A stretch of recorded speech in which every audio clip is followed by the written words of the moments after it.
tardes y bienvenidos. Esto es Radio Fit, el mundo del fitness en tu radio a través de Sol 106.5 FM, la más interactiva del país. Gracias por estar con nosotros nuevamente a través de esta frecuencia de mayor alcance. Un saludo y un abrazo especial a toda la comunidad internacional que se conecta con nosotros también a través de www.solfm.com, nuestra gran audiencia de los Estados Unidos y de Europa también. Pues para ellos un gran abrazo. Hoy pues vamos a dar una continuación a un tema importantísimo que estuvimos abordando hace unos días con uno de nuestros profesionales invitados, que más que nada ya es un colaborador de nuestro equipo Radio Fit.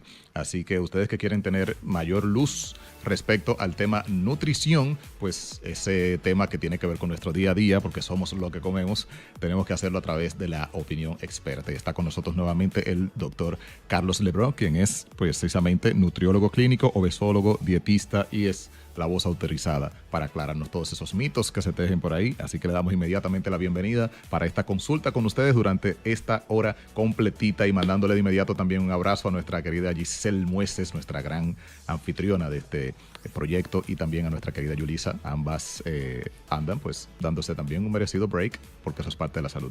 Doctor, bienvenido, ¿cómo está? Muy bien, muchísimas gracias por ustedes cederme el espacio de nuevamente para hablar con sus entusiastas y las personas que nos siguen para hablar un poquito acerca de obesidad y alimentación. Por supuesto, y saludo también a toda la gente que lo sigue usted a través de sus cuentas live. Vamos a reiterar su contacto en Instagram para la gente que nos escucha. @un estilo de vida fit en Instagram, @un estilo de vida fit.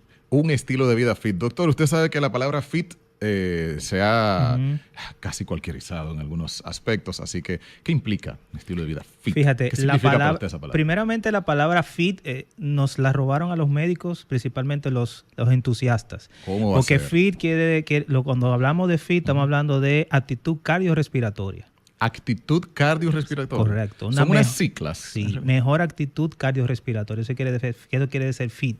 Wow. Pero al final de la jornada ya se utiliza de forma para hablar. Común, perfecto, para hablar principalmente de la parte de la composición corporal de la persona. O sea, se ha reducido estar fit a verse rayadito, cuadradito, correcto, verse bonito, verse en forma. Pero en realidad tiene más que ver con esa salud cardiovascular. Correcto. Excelente. Y desde la nutrición, ¿cómo llevamos a las personas a tener ese estilo de vida fit? Fíjate, esa es la panacea, esa es lo importante de esta parte de la nutrición.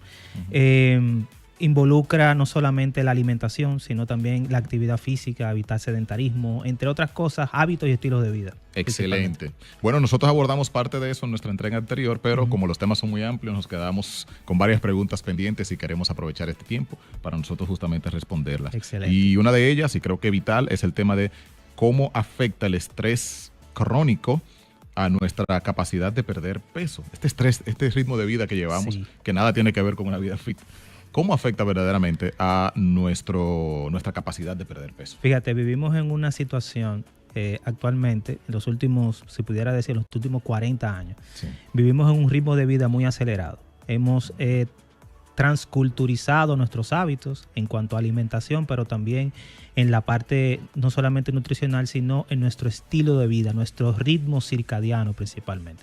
Hay un vínculo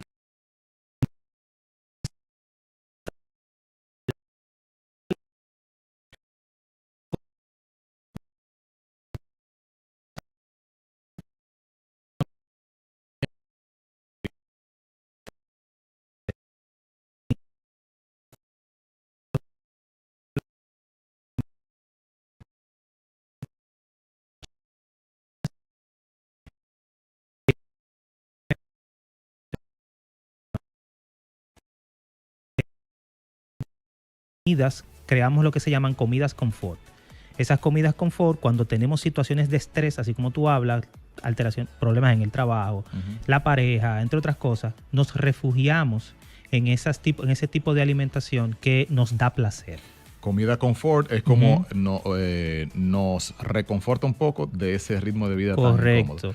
Principalmente, y no es precisamente comida saludable esa que nos produce esa sensación. Casi siempre son carbograsas. Carbograsas quiere decir que son carbohidratos mezclados con grasa. Por ejemplo, comidas de alta densidad energética. ¿Y por qué una comida saludable no me puede proveer esa misma sensación de bienestar? Fíjate, eso es importante y eso es retomando el concepto anterior. Sí. En etapas iniciales de nuestra vida, a nosotros, por ejemplo, pasas de curso, practicas una actividad X, por ejemplo, un deporte, una disciplina deportiva y ganas una medalla, un trofeo, a nosotros siempre nos premiaban con nuestra comida favorita.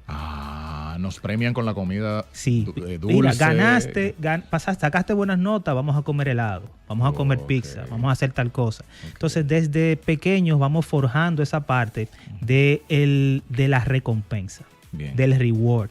Entonces, cuando ya somos adultos, obviamente nos refugiamos ahí porque esas comidas nos hacen sentir bien. Okay.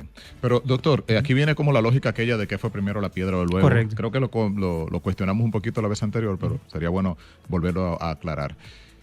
¿Es realmente que esta comida es más sabrosa, más todo, o es que nos hemos condicionado a que esa comida es mejor por el hecho de que nos premian con ella? Es decir, si a nosotros nos dijeran felicidades, pasaste de curso, toma un plato de brócoli, ¿realmente desde pequeño hubiéramos aprendido que es sabroso o realmente desde cero esas comidas no son más sabrosas que las otras? Muy buena pregunta. Fíjate, las comidas, principalmente los carbohidratos y principalmente las comidas de la industria alimentaria, son tipos de alimentos los cuales hay alteración de la percepción de lo que se llaman propiedades organolépticas. Las propiedades organolépticas son propiedades que tiene el alimento de producir sabor, de producir ese olor, ese aroma. ¿Qué pasa? Y pasa principalmente en la industria. Tú haces una comida en tu casa y tú dices, óyeme, pero no me sabe igual que cuando yo me lo como en X restaurante. ¿Por qué? Porque en X restaurante posiblemente están utilizando algún tipo de químico, por ejemplo, el glutamato monosódico, que se usa muchísimo. Ese se llama también sabor umami.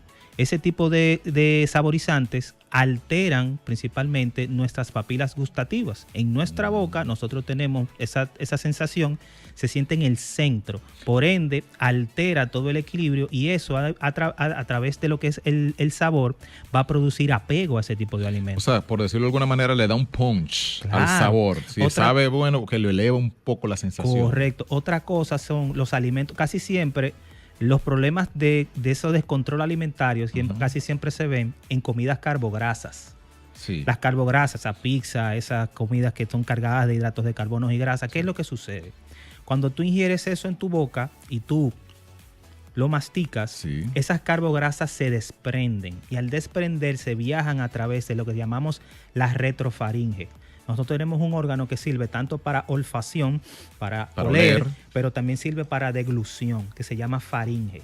La faringe tiene un espacio que comunica la cavidad nasal con la cavidad oral. Por ejemplo, las personas que catan vino, cogen el vino y lo inhalan. Esas partículas de vino, también además de inhalarlo, ellos la saborean. Tú dices, pero él no ha bebido vino y lo está saboreando. Sí, lo que pasa es que se comunican las cavidades. Por supuesto. Esas parte de lo que son las comidas carbograsas desprenden esas pequeñas partículas y viajan a la parte anterior de la nariz aquí y se siente más el aroma, por ende fijan más el sabor. Pero también eso involucra también lo que son los núcleos que tienen que ver a nivel cerebral, porque el impacto es mayor, por eso crean esa capacidad. Esto, vamos a ver, porque todos estamos conscientes como que de que los sentidos están conectados de alguna manera. Tú hueles y dices, aquí huele bueno. Y te da un apetito por comer. Comienzas a salivar. Comienzas a salivar y todo eso. Y de hecho, yo por ejemplo soy súper visual. Yo como con los ojos. Claro. Aunque yo dure 5 minutos comiendo ese plato, pero yo duro 2 horas preparándolo. Correcto, que se vea bonito. Mentalmente. Eso se llama fase cefálica de la alimentación. La fase cefálica es lo que tú acabas de decir. Yo llegué, veo que el platico se ve bonito, adornado. Y cuando hago, inhalo, yo no, pero está bueno. Entonces, estos alimentos que decimos que no son los más saludables, también tienen esas características, tanto olfativas como visuales, son más atractivos. Atractivos, correcto.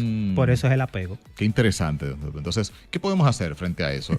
¿Cómo podemos reeducar a ese hijo a temprana edad para que vaya tomándole ese amor a estos alimentos si no son particularmente tan atractivos ni a la vista ni al olfato? Correcto. Fíjate, lo primero es conducta alimentaria.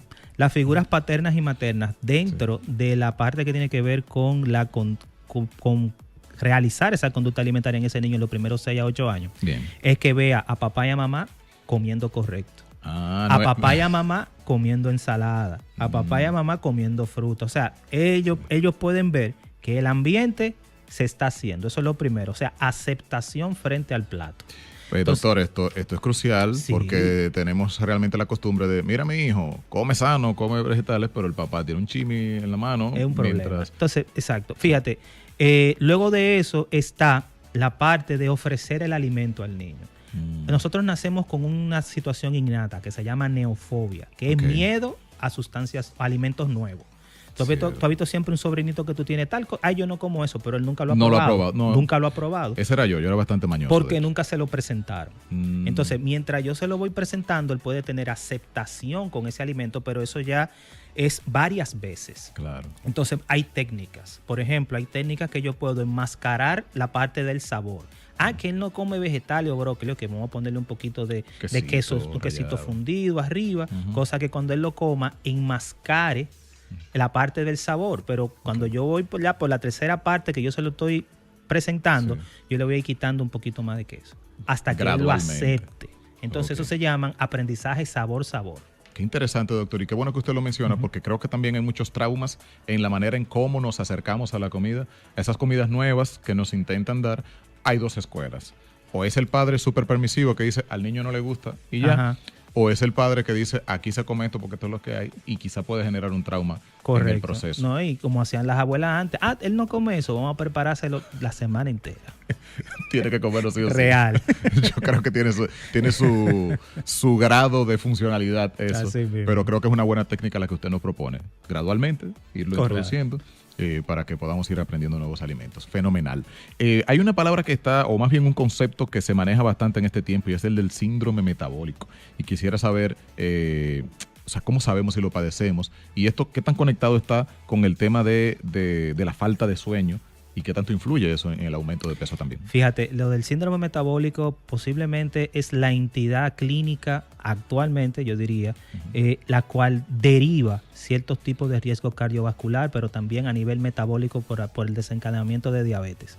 El síndrome metabólico no es más que un sinnúmero de factores de riesgo que se juntan y se solapan unos con otros para promover modificaciones cardiovasculares en el paciente. Entonces, ¿cómo nosotros podemos decir que una persona tiene síndrome metabólico? Existen varios criterios dependiendo de las entidades que tengan el criterio. Por ejemplo, hay una entidad en Estados Unidos que es una entidad que se hizo una unión interdisciplinaria de múltiples instituciones y tiraron unas guías que se llaman ATP3, Adult Treat Panel tipo 3. Es unas guías que desde 2013 hacia la fecha se han renovado varias veces, y lo que plantea es que el síndrome metabólico, ellos hablan de que hay 5 cosas que debemos de tener pendiente para un diagnóstico. A ver. Asimismo lo hace la ALAT, Asociación Latinoamericana de Diabetes, que esa es posiblemente por la cual debemos de regirnos nosotros,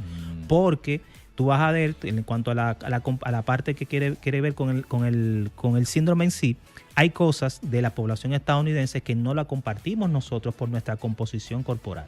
Entonces, la parte de la Asociación Latinoamericana de Diabetes sí da en el clavo con algo que te voy a mencionar ahora. Lo primero es, si usted tiene perdón, doctor, que hay 5 factores a tomar. Varios factores, vamos a mencionarlo. Número 1, si usted tiene una circunferencia de cintura, hombre, por encima de 94 centímetros, o sea, se midió con 1 centímetro por encima del ombligo y le dio 94, usted tiene aumento de la circunferencia de cintura. Esa es la primera. Wow, eso en pulgadas sería unos 40 y pico. Algo así. Entonces, esa es la primera, esa es sí o sí debe de estar. Número 2, si usted está manejando niveles tensionales de presión arterial en 130/90, marque el cotejo de la segunda. Si usted está manejando perfiles de triglicéridos por encima de 150, márquelo también. Y si usted está manejando, hombre, niveles, por ejemplo, de HDL, que es el colesterol bueno, HDL por debajo de 40, márquelo también. O sea, menos colesterol del que debería. Correcto. Lo mejor es tenerlo por encima de 40. Hombre. ¿Qué pasa? En mujeres la cosa es diferente. En mujeres tú tienes, en vez de ser 94 centímetros el perímetro de cintura, en mujeres es 88. Si pasó de 88, alerta. Haga un cotejo. Bien. Que usted tiene ya ese factor. Bien. A 88 centímetros por encima del ombligo. Si usted, por ejemplo, maneja presión arterial prácticamente igual que el hombre, 130-90, ponga su cotejo. Y también, si usted maneja, por ejemplo, perfiles de triglicéridos por encima de 150, el cotejito también. Y en las mujeres, un poquito más restrictivo, 45 HDL. Vaya. Porque Oye, la mujer es diferente a nosotros. qué interesante. Doctor, esto está fenomenal porque la gente puede manejar números específicos. Claro. De hecho, cuando regresemos de la pausa, vamos a ver cuáles son los números idóneos en los que debería estar. Yo, hombre, ¿cómo debería estar? Se supone mi medida de cintura, si no es por encima de 40 pulgadas o 95. 94 o 94 centímetros. Y en el caso de las mujeres, vamos a ver cuáles son los números ideales. También saber un poco sobre esta muy de moda dietas antiinflamatorias y de los alimentos inflamatorios, si en realidad existen y qué podemos saber al respecto. Cuando regresemos de la pausa, seguimos acá en esta consulta interesantísima con el doctor Lebrun, que justamente es nutriólogo, que tiene toda la experiencia para orientarnos, y vamos a conectar con sus preguntas, los números que vamos a compartir al regreso, para que ustedes también hagan su consulta en esta tarde. Esto es Radio Fit, ya volvemos. En tu radio, en esta consulta tan especial sobre nutrición que estamos llevando a cabo en este día. Estamos entrando casi ya en el otoño a partir de mañana, así que se va a refrescar un poquito el clima. Yo sé que la gente anda. Enhorabuena. Señores, ustedes que están en casita también pueden ampliar esta consulta que estamos haciendo aquí. No solamente son nuestras preguntas, las de ustedes también son muy importantes. El número para la gente que está en Santo Domingo, 809-540-1065. La gente que está en el interior puede comunicarse al 1-809-200-1065. Y si estás en los Estados Unidos, puedes comunicarte al 1-833-610-1065. Estos son los números todos sin cargos, así que sus preguntas para el doctor Lebrun aquí en Radio Fit. Hablábamos de el síndrome metabólico. Mencionamos unos parámetros de medidas, ¿sí? Aclarar qué es la combinación de esto, múltiples factores. De esos múltiples factores, lo que dice, ok, usted tiene síndrome metabólico. ¿Qué implica eso? Que yo diga, sí, tengo síndrome metabólico. ¿Qué es lo que acabo de descubrir? Fíjate, el síndrome metabólico es posiblemente la puerta de entrada a enfermedad cardiovascular y enfermedad metabólica en el sentido del riesgo de padecer diabetes. Hay una situación, y es que no solamente los factores que mencionamos están presentes en el síndrome metabólico, sino que ya hay resistencia a la insulina, que es el denominador común. La resistencia a la insulina tiene que ver principalmente con prediabetes. Es síndrome metabólico vinculado a prediabetes, posiblemente es la patología clínica, creo, más diagnosticada actualmente, en el sentido de que si nos basamos en que las estadísticas de obesidad en la población dominicana, estamos hablando de 18 años, para personas mayores de edad, según el Ministerio de Salud Pública en el 2022, habló que el 71% de las personas mayores de 18 años en República Dominicana están sobrepeso y obesidad. 71%. El 71%. Y estamos hablando también que el INAVIE en el 2022 también habló de que el 31% de la matrícula escolar, o sea, niños en edad escolar, está en obesidad también, en sobrepeso. Casi la mitad. Correcto. Esto me imagino que responde a lo que hemos venido hablando ya, estilo de vida. Cambio de estilo de vida, alimentación, inactividad física, que casi no se trata, pero posiblemente el sedentarismo es la principal causa. Yo estoy convencido de eso. Doc, y me gustaría saber, ¿en esas estadísticas se mide toda la República Dominicana? Muy buena ¿O hay una separación? Porque creo que ese nuevo estilo de vida del que hablamos es muy propio de Santo Domingo. Porque el desarrollo trae ese sedentarismo. Mira, ya lo habíamos visto. Tú has tocado un tema de debate ahí. Okay. Fíjate, el estudio se hizo en una población cerrada, pero los datos se extrapolaron. Cuando los datos se extrapolan, se hacen ecuaciones estadísticas y se lleva posiblemente a la realidad, pero son datos reales. Entonces, ¿qué es lo que sucede, por ejemplo, la segunda que tocaste en la parte... En el planteamiento. En el planteamiento. Santo Domingo, el Santo desarrollo. Domingo, el desarrollo de la ciudad. Fíjate, en América Latina, incluyendo nosotros, los principales, la obesidad se ve principalmente en las grandes metrópolis, en las urbes, especialmente en los cordones de miseria. Antes, 1980, 90, posiblemente el problema nutricional más frecuente era la desnutrición proteico-calórica. 80. La cosa cambió. Los últimos 30 años, 35 años, ya el problema nutricional metabólico más frecuente es la obesidad y el sobrepeso. O sea, antes el problema era que no había que comer, ahora es que tenemos demasiado y no lo más bueno para comer. Correcto. Sí, yo creo que es muy propio del desarrollo porque nosotros veíamos estas cosas muy ajenas a nosotros. Claro. Pero uno lo veía. Claro. Tú veías el perfil de un estadounidense, un europeo, y tú veías ese tipo de, esa obesidad en los muchachos. Y estos cuadros del tema mental que hemos mencionado tanto, que si depresión, ansiedad, de este lado del mundo la gente se burlaba de eso. Ay, esos niños débiles, ¿cómo eso? Que está deprimido, esa gente tiene comida, tienen de todo. Sin embargo, estamos viendo ahora que nosotros tenemos ese mismo cuadro y es propio de lo mismo. Cada vez nos parecemos más. Nos hemos transculturizado. Claro, claro. Fíjate. Para bien en el sentido de desarrollo, ¿verdad? Acceso, comunicación, infraestructura, Correcto. pero trae sus consecuencias esas situaciones de obesidad. Muy bien. Entonces, Doc, vamos a ver, hablábamos ahorita de...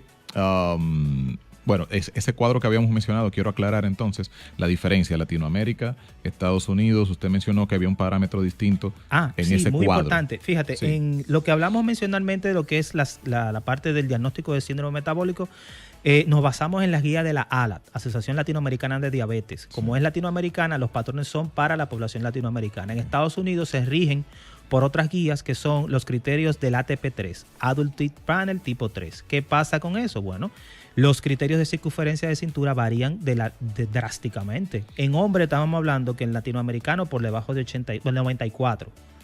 Que si está por encima de 94 debe... Ya aumentaste circunferencia de cintura. Debe poner asunto. En estadounidense es 102 en hombre.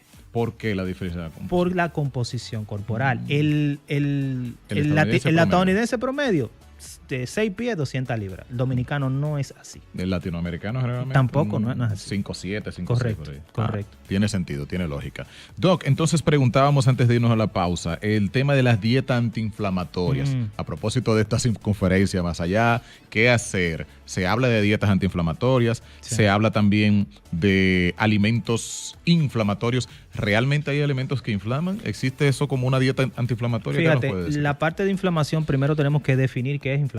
A ver. Claro, porque las personas posiblemente, los que nos ven a través de las redes, piensan que inflamarse es una distensión en el abdomen. No, una barriguita cervecera. No, inflamación no es eso. Inflamación es que esas comidas, ese tipo de alimentos pueden crear respuestas inmunitarias en nuestro intestino que puedan disparar mediadores químicos de inflamación. Que la cosa es diferente ahí. ¿Cómo podemos evidenciar eso? Fíjate, eso se puede ver principalmente en el síndrome metabólico.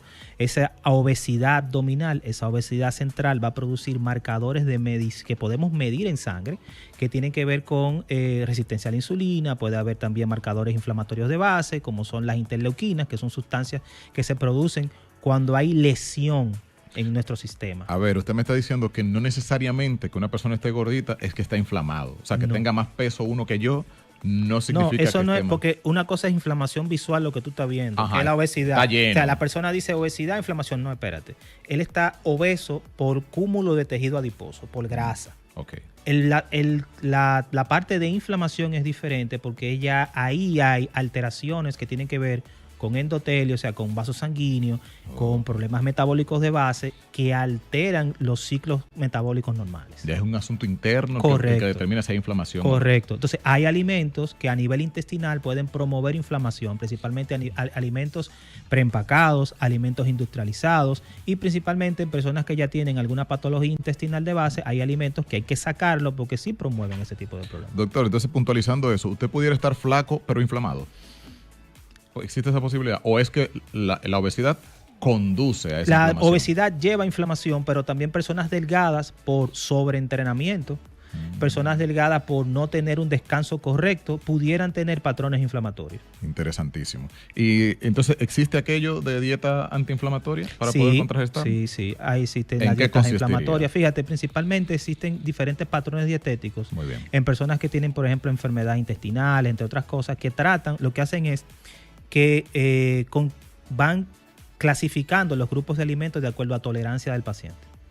Esos grupos de alimentos obviamente se sacan de la dieta convencional y se van introduciendo de forma gradual hasta que el paciente pueda comer de forma correcta. Pero sí, o sea, que no es un alimento bueno o malo, es que a una persona particularmente le produce esa inflamación. Correcto. Muy bien, entonces la persona debe ir observando cuáles son esos alimentos que le van provocando. Exacto, principalmente se hacen estudios, así como tú lo acabas de decir, y lo ideal es que sea un especialista en ese tipo de problemas de base. Ok, eso no es algo que puedo identificar yo solo. Sí, la persona se puede dar cuenta. ¿Con qué por síntoma? múltiples patrones. A ver.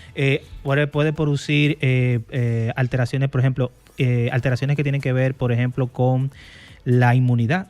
Puede ser que la persona pueda tener, se enferme más de lo común, principalmente resfriado, puede tener abscesos en la piel, alteraciones, entre otras manchitas, cosas. Correcto. Absceso, cuando hablamos de absceso es principalmente elevaciones con pus, principalmente, entre otras cosas. Entonces lo que le decimos nacíos. Correctamente. Es un absceso, es la forma correcta. Entonces esa persona puede hacerlo eso de forma recurrente. Esa persona puede perder peso gradualmente, puede perder peso, puede tener patrones de evacuaciones diferentes.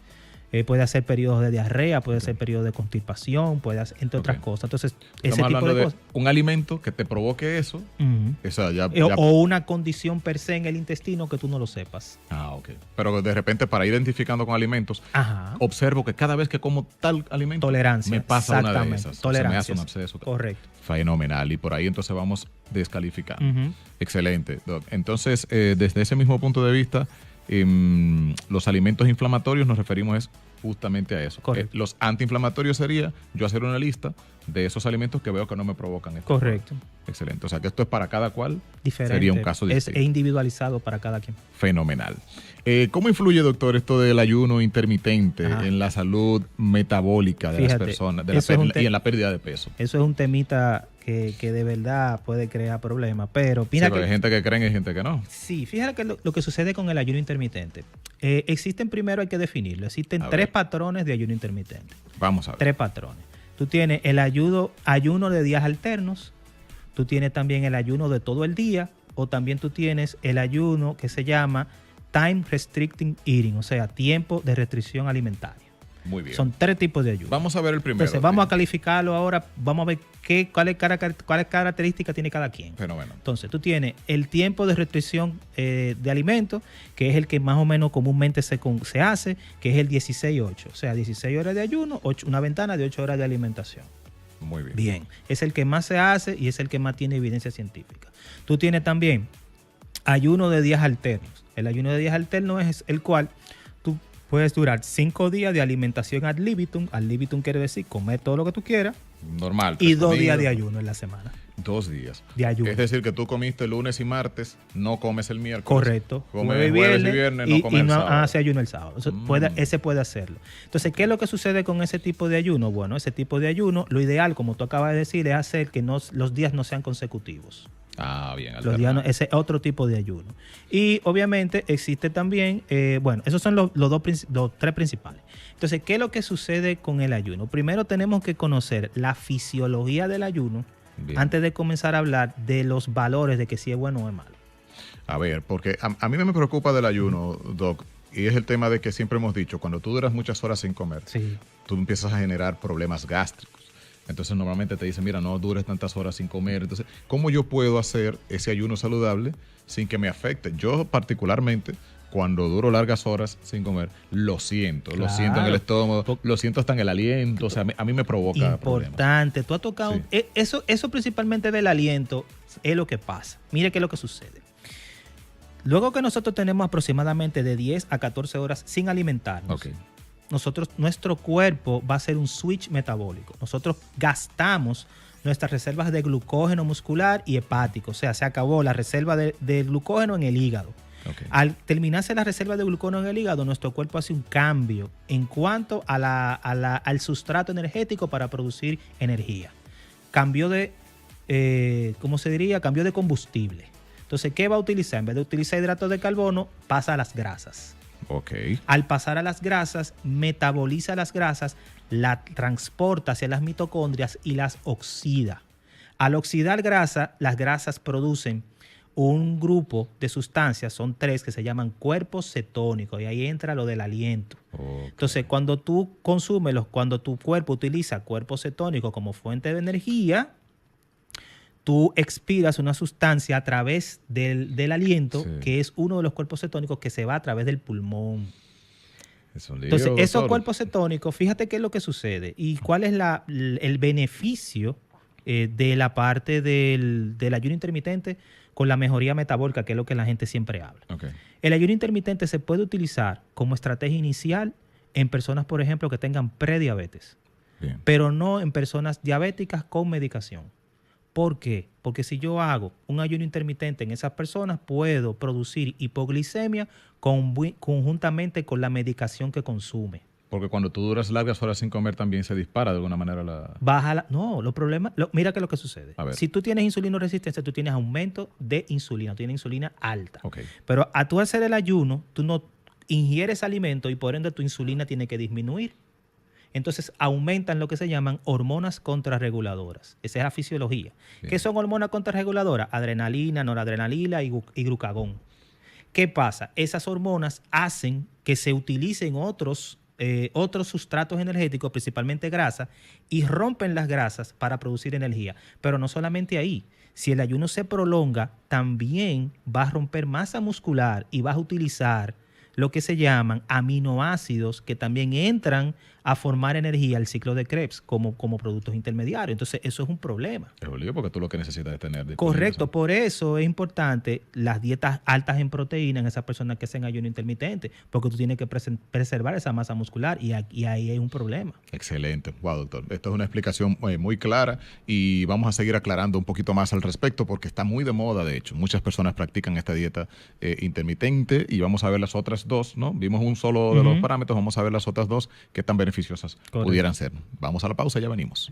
Fitness y salud solo aquí a través de tu radio 106.5 FM, Radio Fit. Nos quedamos con una preguntita antes de irnos a la pausa a propósito de lo que veníamos hablando, de ayuno intermitente.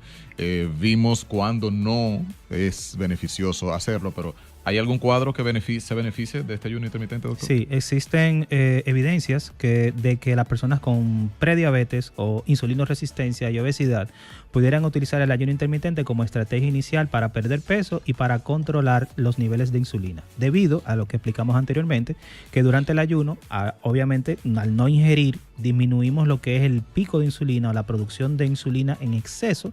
Recuerden que las personas con diabetes, las prediabetes, tienen insulinoresistencia. Eso mejoraría el perfil glucídico, se pudiera utilizar el primer mes para esa mejoría del perfil glucídico y una mejoría de la parte metabólica.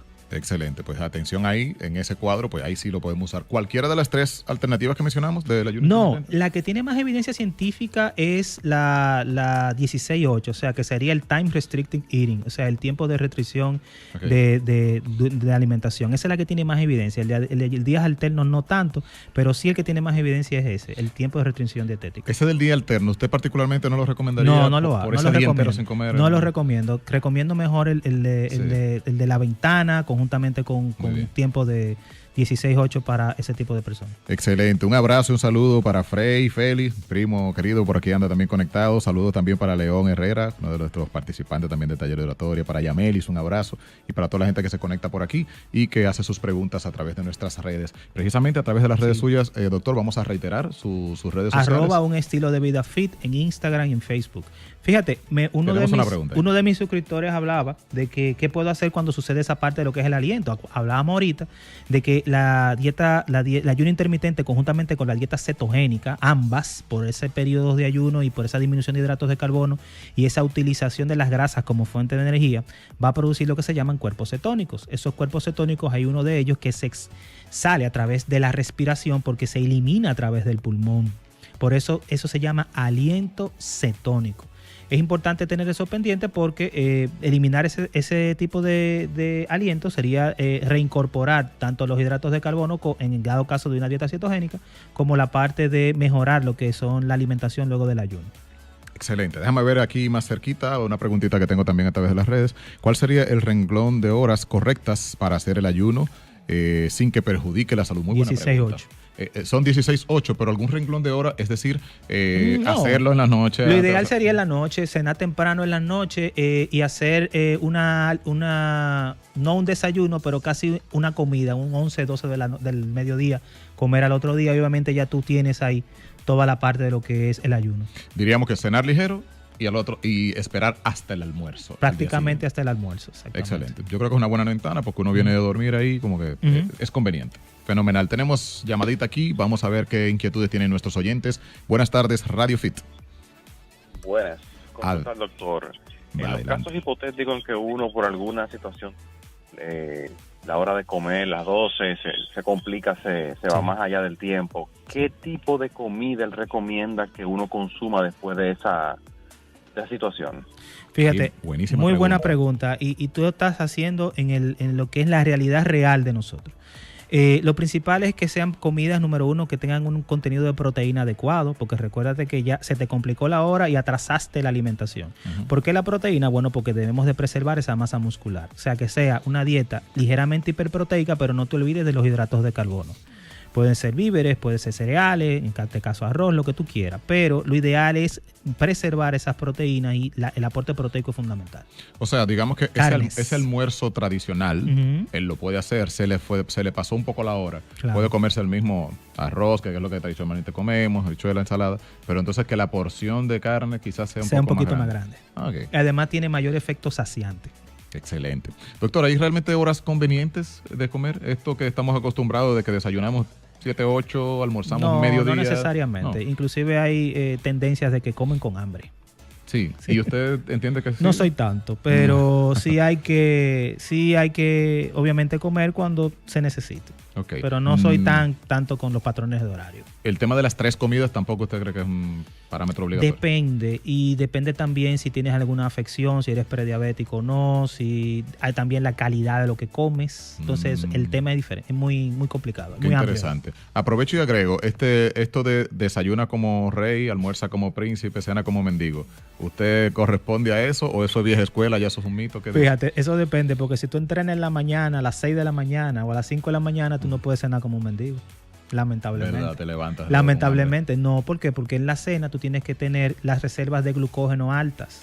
Tú tienes que tener glucógeno muscular para tú entrenar posiblemente a las 5 de la mañana cuando tú entrenas el otro día. Porque no va tampoco a desayunar como rey a las 4. Porque, exacto, a las 4 tú no te vas a sentar a comerte un desayuno, porque no hay una tolerancia gástrica.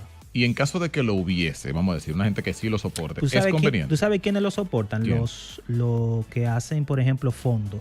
Los maratonistas. Ah, porque tiene un gasto y que tienen una tolerancia gástrica bárbara. Lo soportan. Pero el problema es que antes de la actividad física lo ideal es comer o tener ingesta 2 horas antes. Entonces no podría ser un entrenamiento a las 5 de la mañana. No hay forma. Y otra cosa, no puede ser tampoco previo al entrenamiento. La comida no debe ser tan densa, supongo. Correcto. La comida densa debe ser después de entrenar. ¿Qué usted recomienda comer antes? Yo creo que eso es una de las cosas más, uno de los principales dolores de cabeza de ese entrenamiento temprano. ¿Qué me como a esas 5 de la mañana, a las 4 de la mañana para llegar al gimnasio a las 5, 5 y media? Fíjate, lo ideal es que tú hagas una cena cargada con hidratos de carbono, porque tú no vas a necesitar glucógeno para tú mover o hierro. Eso es lo primero, para mover las pesas. O sea, puedes ir en ayuno a entrenar si cenas bien. Si tú cenaste bien, tú puedes ir a entrenar en la mañana.